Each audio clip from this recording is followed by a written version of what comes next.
wish for all beings to be free. Free of the restriction and contraction. Constriction and contraction caused by held belief systems and thought patterns. Free of the automatic reactivity of learned and held emotional patterns.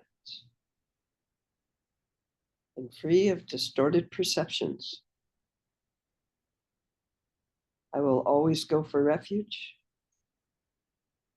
to alive, vibrant, radiant, spacious awareness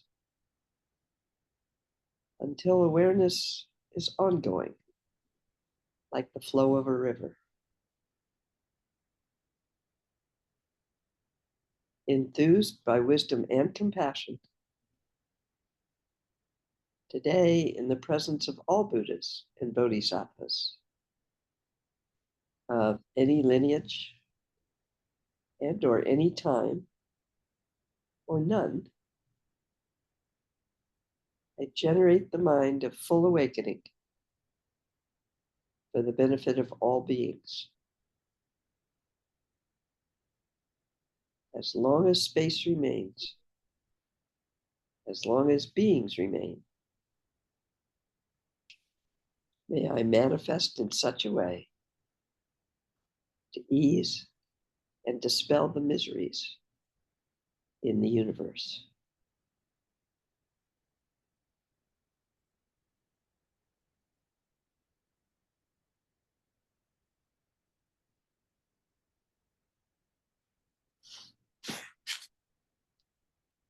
Okay. Let's settle myself here.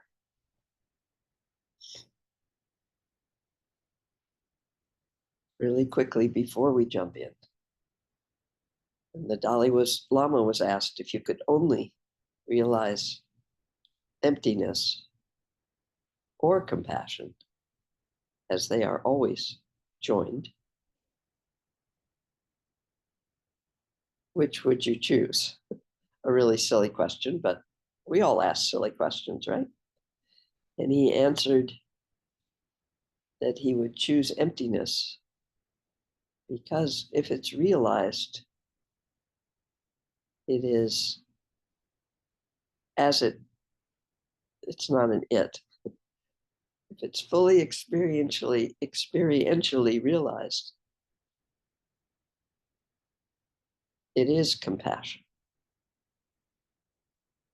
It is full realization of interconnectedness, the absolute bodhicitta, not the relative one that we practice with of I am going to do these things, the 6 paramitas or whatever goal we set. And I think that's interesting because Tibetans grow up with a lot of the symbols and magic of what we call Sambhogakaya. That's not the hard part for them. The hard part for them seems to be, and this is not everybody, it's just what I've been told, is actually realizing emptiness. No thing independently arising.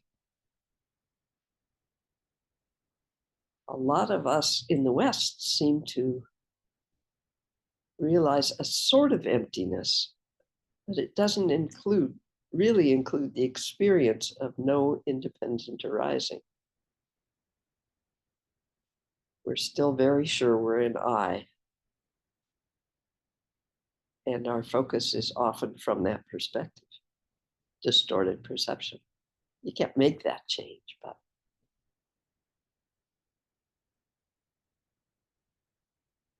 and we can sometimes hide in the non-dual, timeless, the descriptions aren't true, but they're the best we have of what we call Dharmakaya aspect of heart mind. And for many people, it's very soothing, very calm, very quiet. Nothing in my practice goes that way, but for any consistent amount of time, but perhaps yours does. So this morning, as I woke up,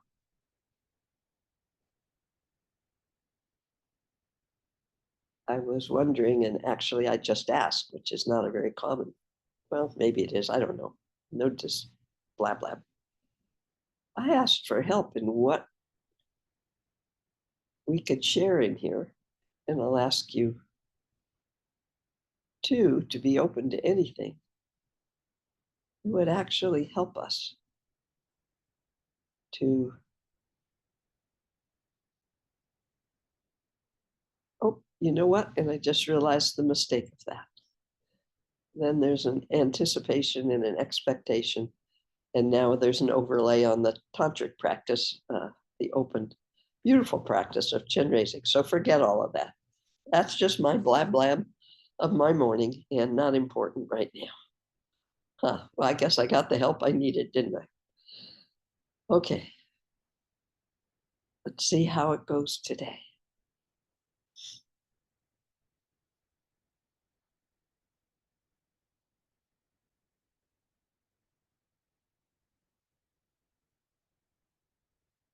It's also said that a Tibetan who lived in Tibet when all of this was pretty well isolated and maybe didn't get as distorted, question mark, that a Tibetan who did not keep presence in his or her body would not be an alive Tibetan. Very harsh climate. Very, very harsh. So I'm wondering, and maybe somebody has asked their teacher if they're very Tibetan and lived in Tibet. Maybe you need both. Would you do a practice like Chenrezig or Tara or Dorje Purba? Would you do it without being present in your body, trying to get outside of your body? And I think they might laugh, but I don't know. We can get all kinds of experiences, some of us at least have had them, where it feels like there's outside or above or beyond, or and it sort of shuts down all the sense organs and presence in the body. For me, that's an error because I am in a body. If I develop something, maybe it's beneficial. I don't know. So don't take my word for it. But in this, I like when we're aware of sound, the visualization.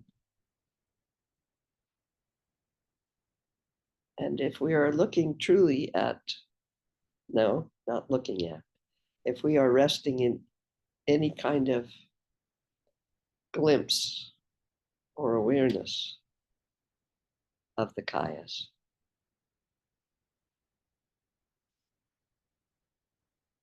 there is not an inside or outside. A very wonderful Lama that I know, that's been really would like to just be in retreat for the rest of his life, I think. And in that retreat, he was in for years. He is very honest to say he found a way to not be in his body. And it was wonderful for him. Totally enjoyed it. However, I think he says it was an oops.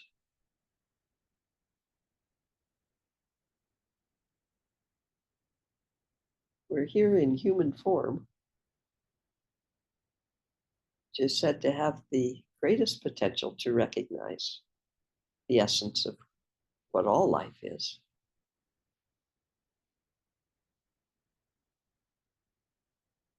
That dance of interconnectedness and the way our self-protectiveness, it's absolutely normal and not a bad thing, but it very much can get in the way of our ability to experience interconnectedness.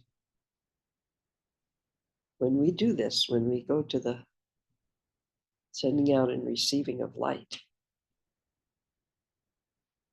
rays, many people have said, oh, I can send them out. I'm really happy to do that, but I'm not letting them come back in.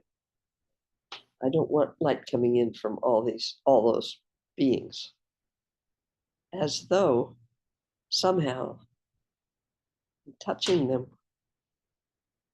and allowing beings to relax, there'd be something impure about the light rays that would come back. We're not opening the gates to every personality to come into our heart. That would just perhaps be foolish. If anybody wants to try it, let me know, but I think it might cause a total breakdown in the ability to function. I don't know.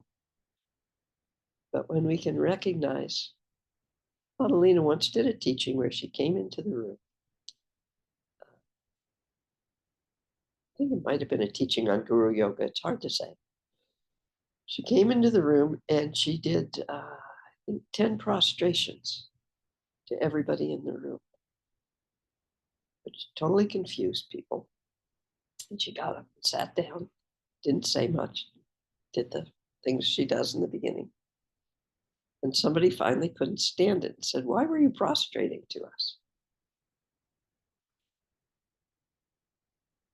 And she said, it's pretty important for me to recognize the Buddha nature shining and present in you. It's not so necessary for me to recognize it in myself, but I damn well better recognize it in you. Thought it was an interesting teaching. And if you've been to teachings where a kata is offered, you offer the best of your heart mind, the pure essence of who you are. You offer that to the teacher. And in return, she offers it back to you, recognizing that there is no difference in that essence. These symbols may seem silly, but they have a lot of power. And it made people really uncomfortable that she was prostrating to them. Interesting. Would it make you uncomfortable?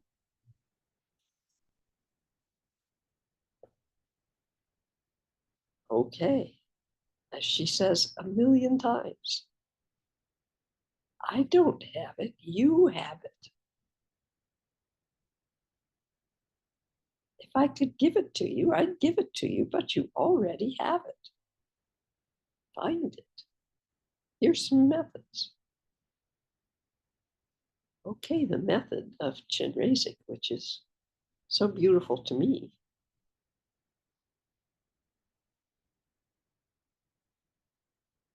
Depending on, and we have to just not hold, but check where we are.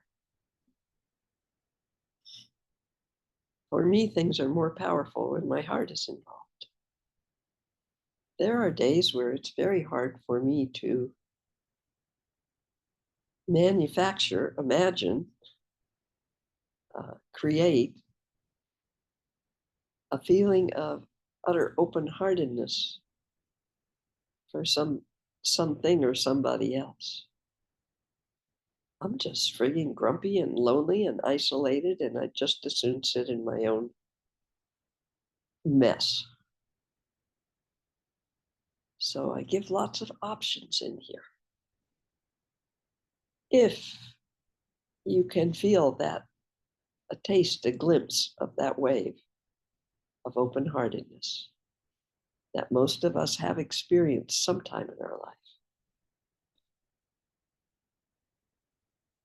by thinking of your kitten or your puppy, or a certain kind of music or a dance, or a Hallmark movie, or a sunset, being in the forest, whatever it is for you that creates or seems to create is the stimulus or that kind of openness. The word won't actually point at it. Warm wave. That's wonderful. If it's a day when you can't, if you have a teacher who you trust and love and open to, allow the love you feel from them that you experience to come into your heart. If you have a tantric practice, a yidam, can be Chenrezig. In this case, don't really care. Could be Tara. That you feel, in some sense, is not separate from you. But somehow, when you're feeling kind of crappy, you can lean into the essence that is you, that you can't find, as Tara, as Chenrezig. Or on those days when you just can't, just ask Tara to come into your heart, Chenrezig to come into your heart, and fill it. All sorts of methods. You don't ever have to fake it. In Mahamudra, there's a time when you just yell help to your teacher, to your yidam, to your symbol of something that is more open, where openness, unbounded, unconditioned love, if you want, but it's everything. Radiant life, luminosity. Words don't go there. You just yell help. Please help my mind stream, meaning heart mind, to merge with yours. Remembering heart and mind as Tibetans experience it is in the same location, a heart chakra, where you feel that love. So we call on whatever in this moment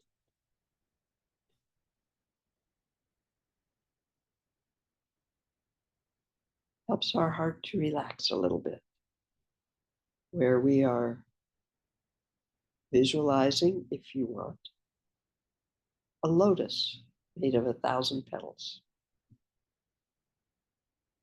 Or perhaps as we do the mantra, you will hear the mantra.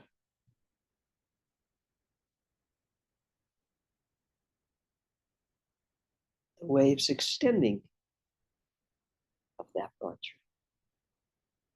Or perhaps you will feel the vibration of the sound of the mantra. Inside, outside, everywhere. I'm sure there's a sense for smell and taste, but those aren't very strong in me. So feel most free to invite those in. They're helpful for you. And as we start, remembering always, if we can, that completely open wave that occurs, or however you experience it, before we attach it and say, or try to grasp it, or try to push it away if we're scared, it's completely open in and of itself, not attached, not placed in time.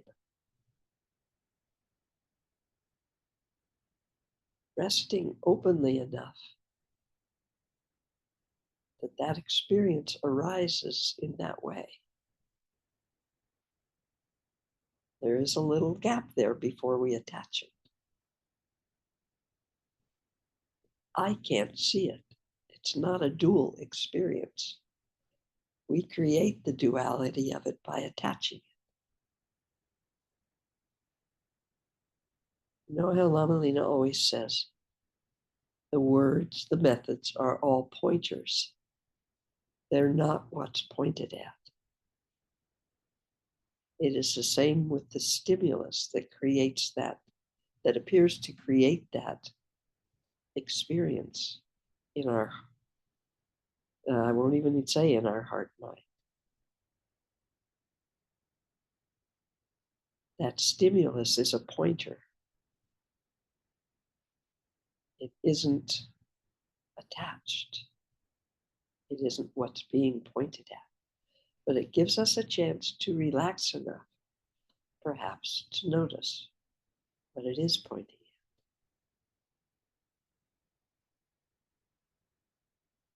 That's why it makes no difference if you imagine a being or call in the feeling, the experience of a being who loves you, that you feel loves you, as opposed to calling up a stimulus that you perceive that you love. It does not matter because there is no separation in the essence of the experience, none whatsoever. No I. The experience of love, loving, the act of loving, and being loved are not in any way separate.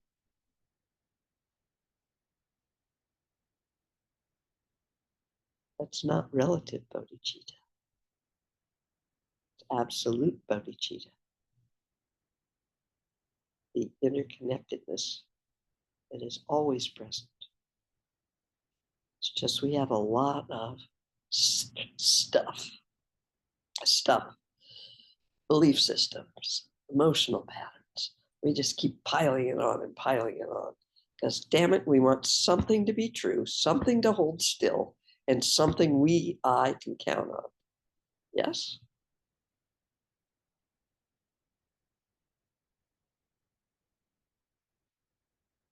Imagine the feeling of experience, the sensation that we might have had in feeling like we fell in love or are falling in love.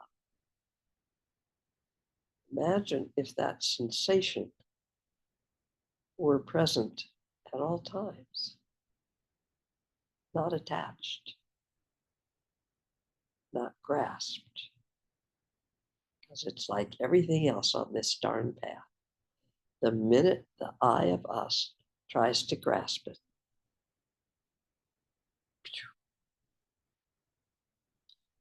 disappears from our heart mind presence. It doesn't disappear. We've just separated ourselves out again. So with that, whatever experience or sensation, it may arise freshly right now.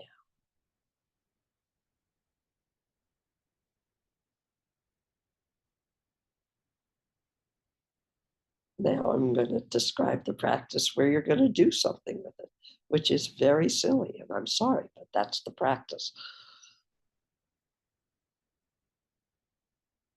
If we have what is that called? A reflection like the moon on the water may be what we call not the full radiance of the moon, but we usually start with a reflection. We allow that to nurture, to fill, to water the lotus that we may imagine in our heart chakra. 1,000-petaled lotus made of light. And as we water it with this sensation, this experiential feeling, the lotus can relax and open into its natural bloom, its natural state. And we noticed within this lotus made of light, 6 petals in the center that are made of 6 different colors. On each of them sits a seed syllable of the mantra, which is only a symbol of the sound of utter open-heartedness. beyond time, beyond limitation. We'll do that together 3 times, or repeat after me if you haven't had it. Those 6 colors, you can Google lots of information about them. They can be the 6 realms, represent the 6 realms.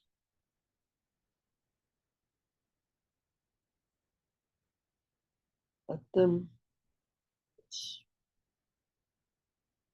represent all life if you would like. Represent all colors of the rainbow. And we're using 6 as a symbol of that. It does not matter. Let your heart open to what those represent to you. Or Google and do it the traditional way. And the syllables are Om, Ma, Ni, Pe, Me, Hum. I say this every time. If you feel you're muted, you could, well, probably not the translators. You can say it perfectly loudly out loud and feel the vibration of those syllables through your body. No limitation on the wave of sound, the vibration of sound as it comes out into the universe. Where do you hear the sound when you're saying it? Inside, you feel the vibration, feel the sound, sense the sound. You also hear it, what you might call outside, coming through your ear organ. Sound without inside or outside, or with inside and outside, not dual. Second time, Om, Mani, Padme, Hum. Om, Mani, Padme, Hum.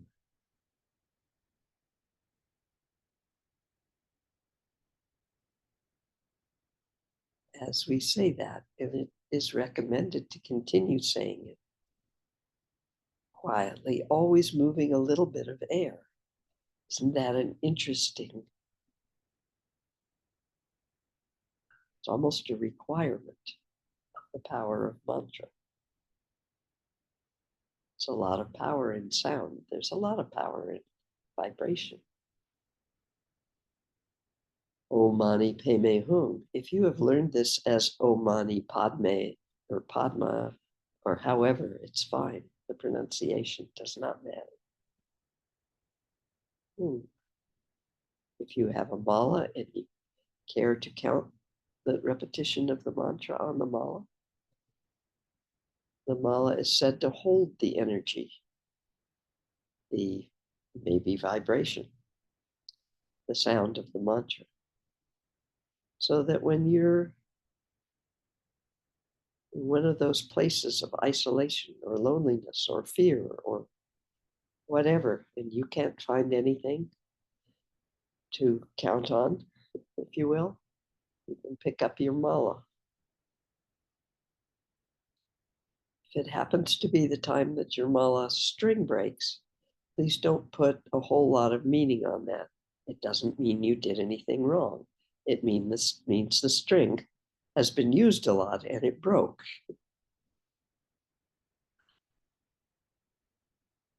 Om Mani Padme Hum.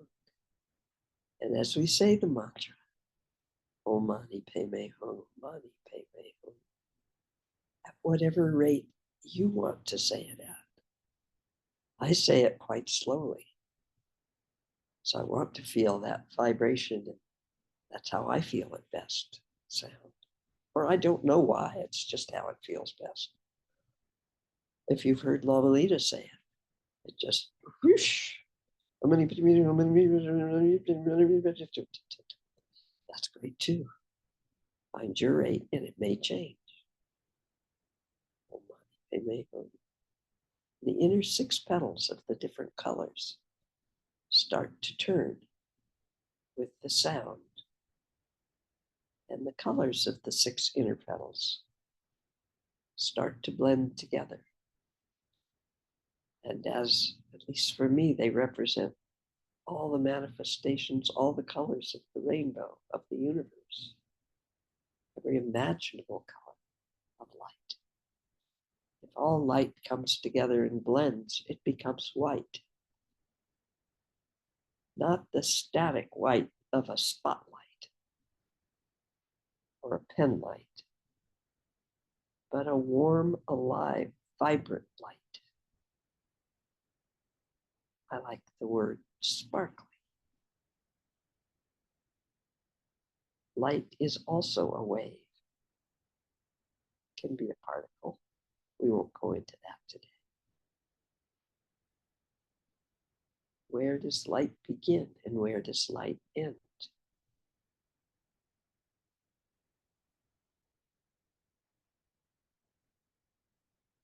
Well, if we can in some way see all the way back to almost to the Big Bang theory. Big Bang, light must be almost infinite in its reach, in its radiance. That white light, luminous white light, from the 6 inner petals causes them to extend into rays of that light, filling the lotus and creating the same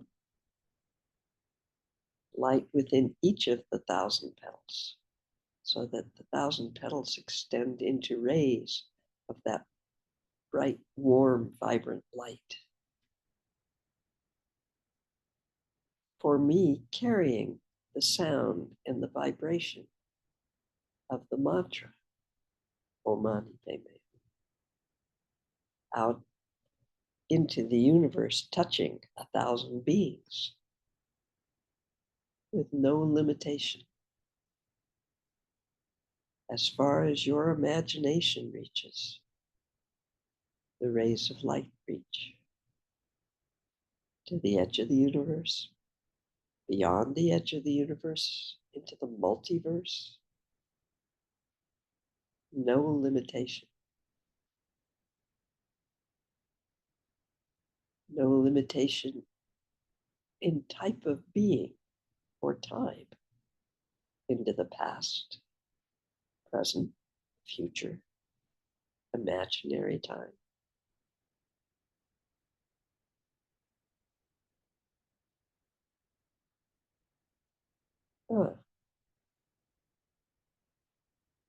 Being the original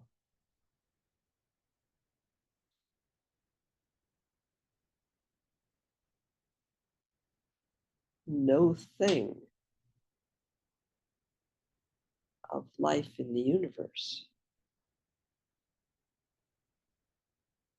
reminding as it touches beings and allows them to relax and open, whether it be a cell, a fish,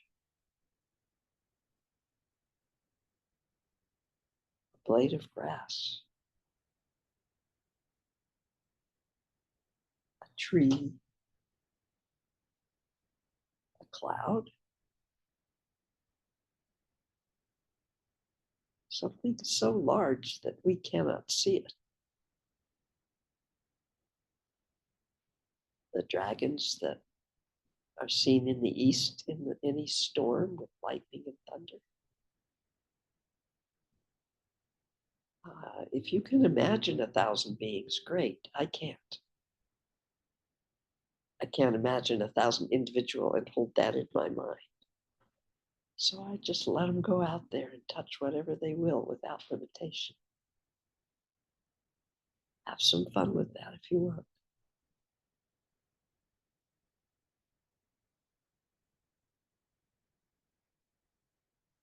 As they touch the thousand beings, the very same thing happens for them. Their heart is filled, lotus, if you will, and completely relaxed and open. And the same thing of the 6 inner petals, the sound, the vibration, the rays of light elongate and become rays that radiate out into the universe, touching 1,000 beings. Some of those rays of light are coming back and filling your heart again and again and again.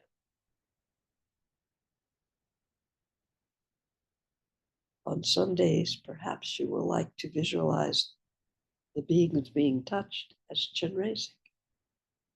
As they're touched, they become Chenrezig. Pure, unbounded, unconditional, open-heartedness,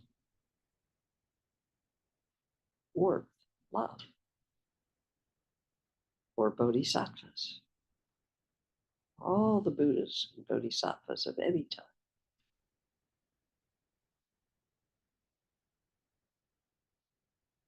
Easier to perhaps let those rays of light come back in and touch your heart again and again.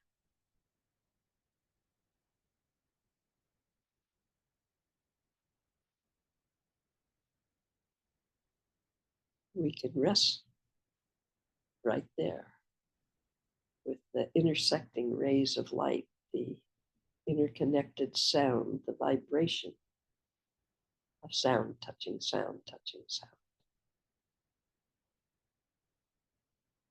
Sometimes visualized as a web, not flat web, infinitely deep end. My words are going to disappear.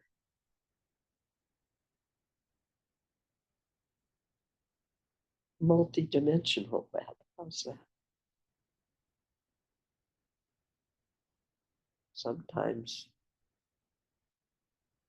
perhaps perceiving the intersection of those rays where they cross as a little node, a node that we sometimes would perceive as an individual self. The interconnected interdependence of all life, of these thousand rays of light, sound, vibration.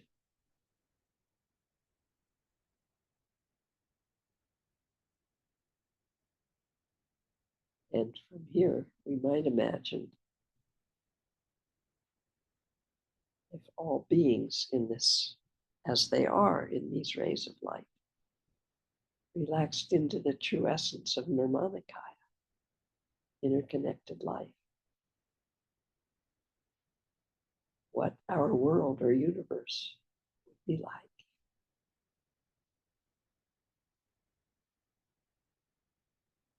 And it may cause an opening in our hearts. This is actually the essence of all life.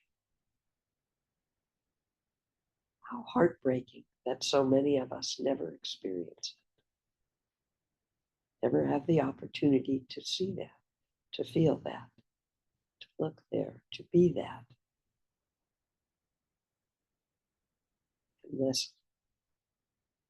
And yet most of us are searching, seeking connection. Ouch.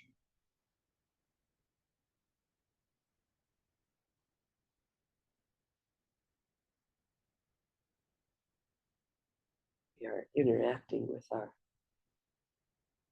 personalities, our self-protectiveness, not in this incredibly open web of our actual essence.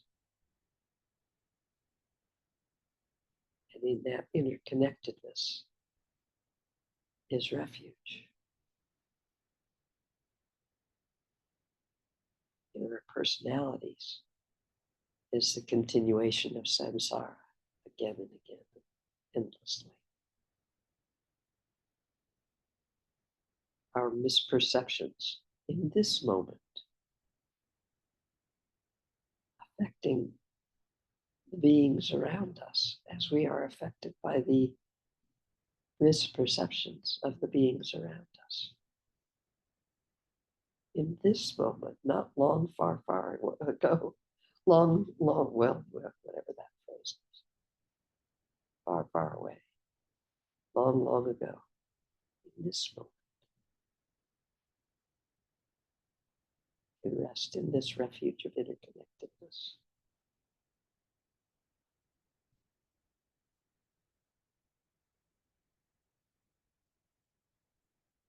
As you choose, as you may, to do this practice, there's no rule of when you move to a different part of it.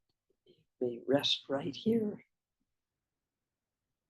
and then dedicate the merit, whatever that phrase means.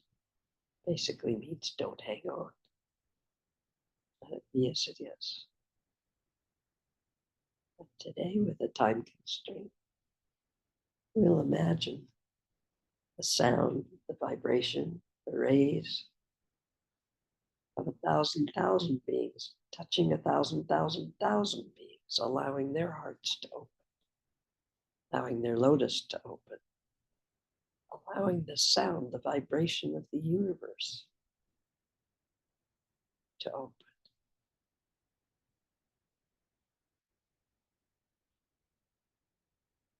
And onward till there are an infinite number of light rays, sound vibration, touching an infinite number of beings. And there is no thing but light, sound, vibration.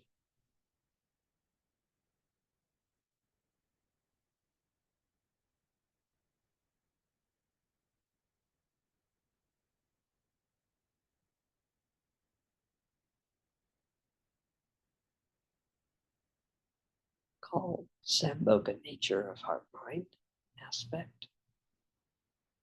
But so much more than any word could ever say.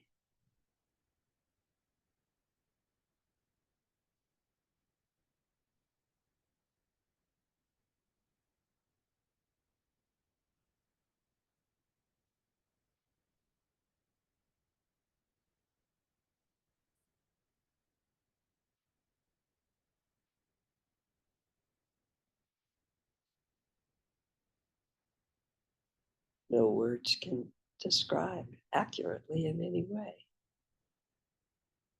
as there is no separation of a describer. You are part of that light, always have been, always will be. That vibration, that sound, that light.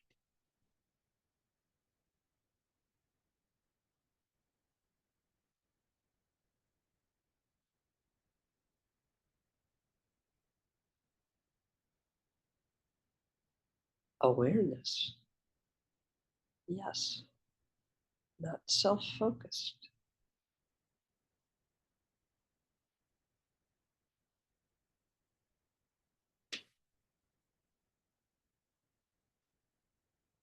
Where it's been said, all termas, all yidams arise from when sought or needed.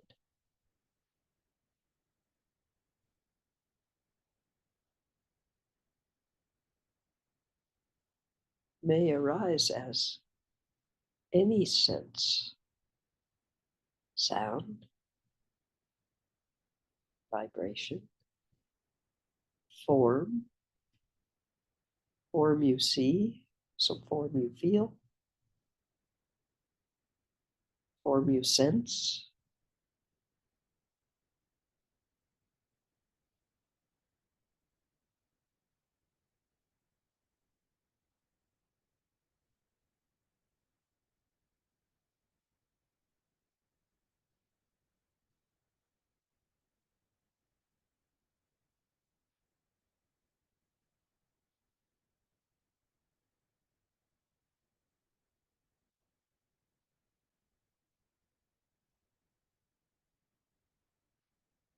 if you are lucky enough to fall in as this, which you are, but we have a bit of a hold.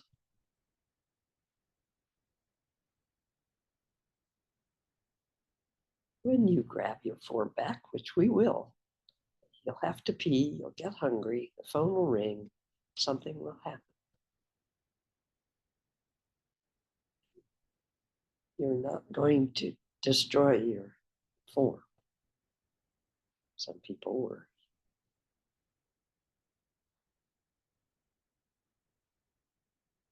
You may notice as you try to describe the experience that there was no describer. There was no sense of time. There was no sense of duality.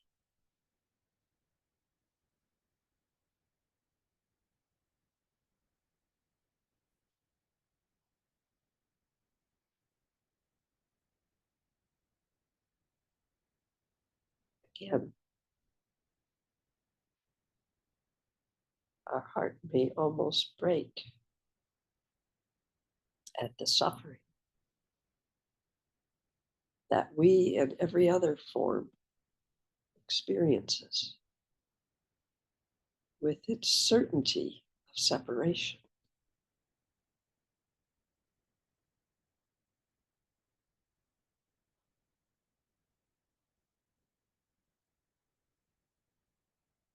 Spark of life that arises in every form didn't come from nothing and cannot return or go away to nothing. Simply arises from this ocean of light, sound, vibration, and dissolves when it cannot sustain itself. Right back into it, never having left or been made of anything other than that.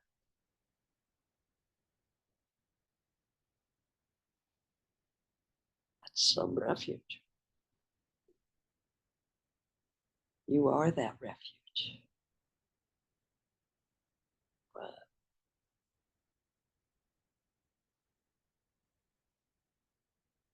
you don't have to grasp outside. Oh, if only I could find the right lover, the right teacher, the right pet, the right clothes, the right amount of money, the right, you name it. We grasp after it, yes. And it's been right here all the time. It's not an it. We have been right here all the time.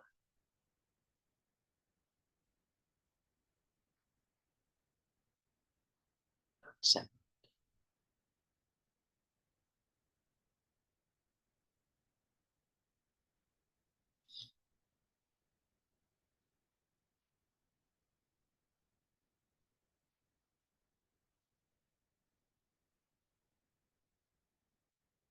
Let's continue. Traditionally, in this, we would bring all the light back into syllable, another seed syllable of Cree, which is another symbol of Chenrezig, of that open-hearted, unlimited warmth.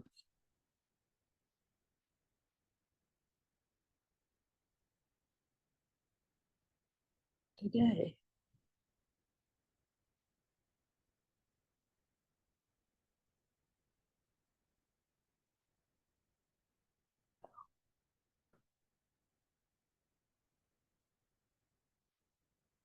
let's allow our awareness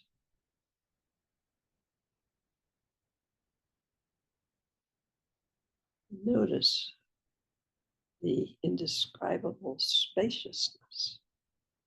I know I just described it, I'm sorry.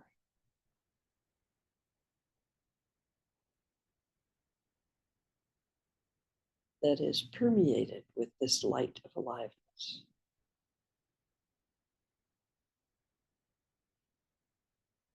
Called Mother Dharmakaya, called all kinds of things. Ground of mind. All fancy names, but actually so very simple.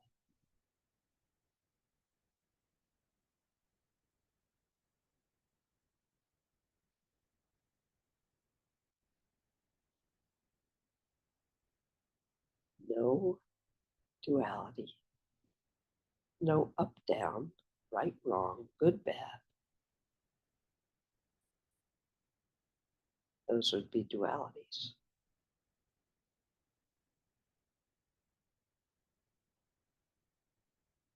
No time, limitation of time, which is a concept.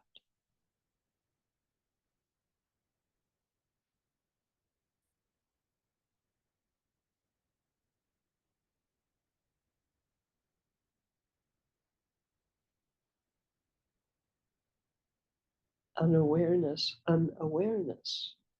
obviously present, but not in a sense that we can understand, at least me. There is no thing to be aware, because that would be a duality, the way I have always perceived awareness. Something has to be aware of something else. What else is awareness? The mystery of the awareness of Dharmakaya.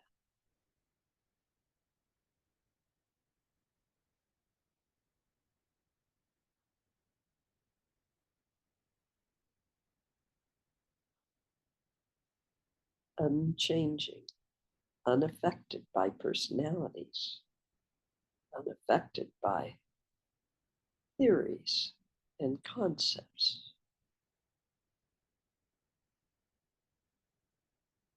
unaffected by trying to be good enough, unaffected by trying to be bad enough, unaffected by thoughts, feelings, and perceptions.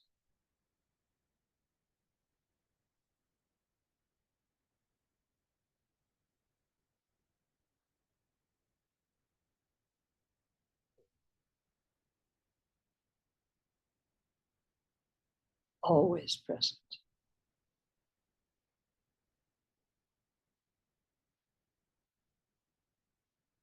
You are this.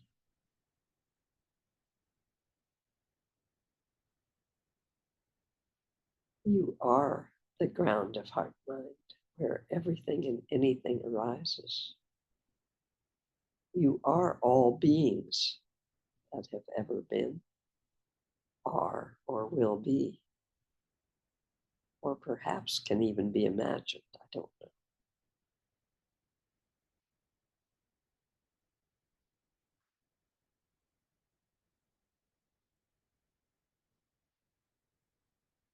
This manifestation, a little blip in time that has come together and will dissolve.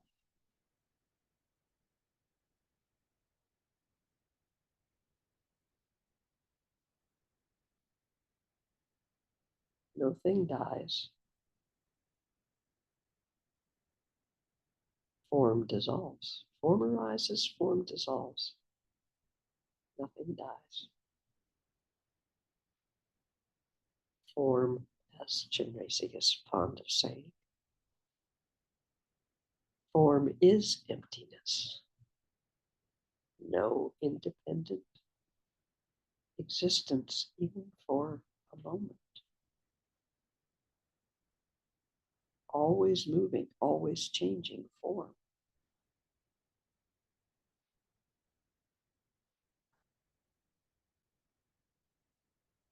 Emptiness is form.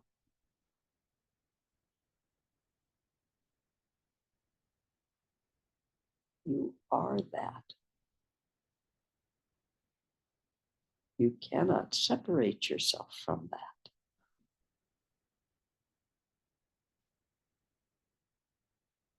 It is the refuge of your own heart mind, without all the decorations and concepts attached. But please don't try to get rid of the dance of aliveness, the thoughts, the feelings, the perceptions.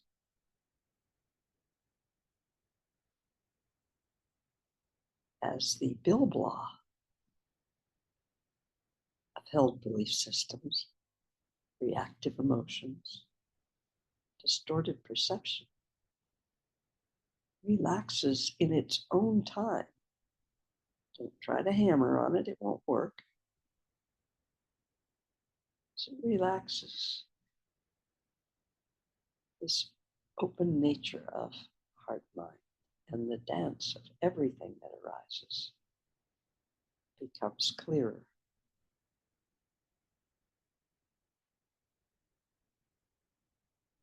Don't try to kill life.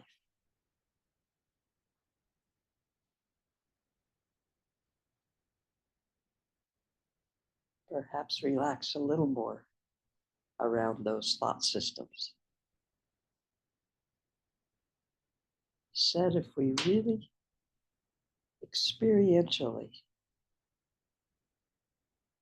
rest in the true nature, our own true nature, there may be no fear. Oh, that's not how it's said, I'm sorry.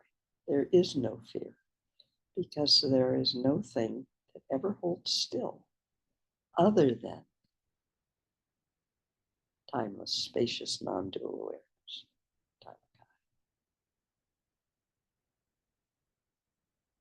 Therefore, no thing ever is born, no thing ever dies.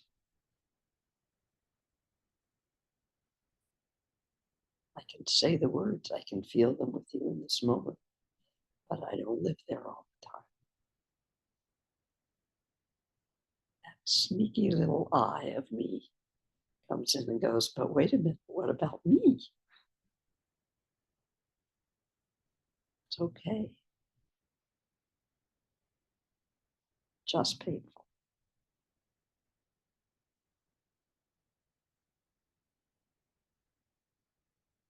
No thing to grasp, no thing that is graspable. Damn it, there we are again.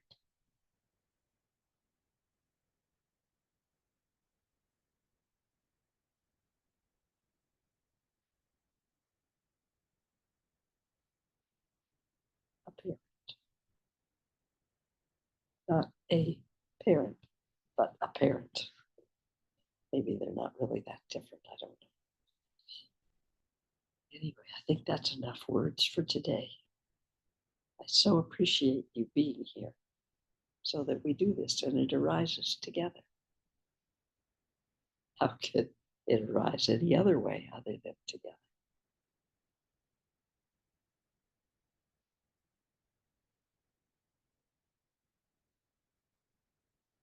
As we do this together, as this arises together,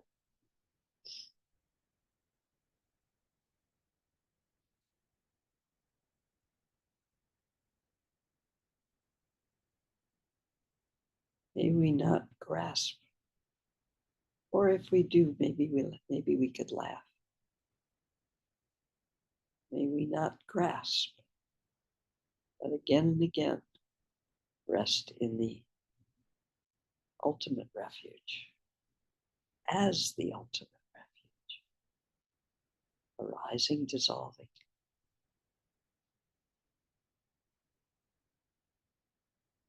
May all beings have such opportunities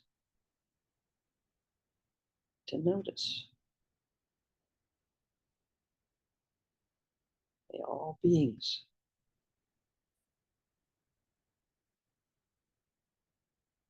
be free of the constriction and contraction of that which we create with our self-focus. And may all of us keep dancing together. Thank you all so much. I will see you when I see you again.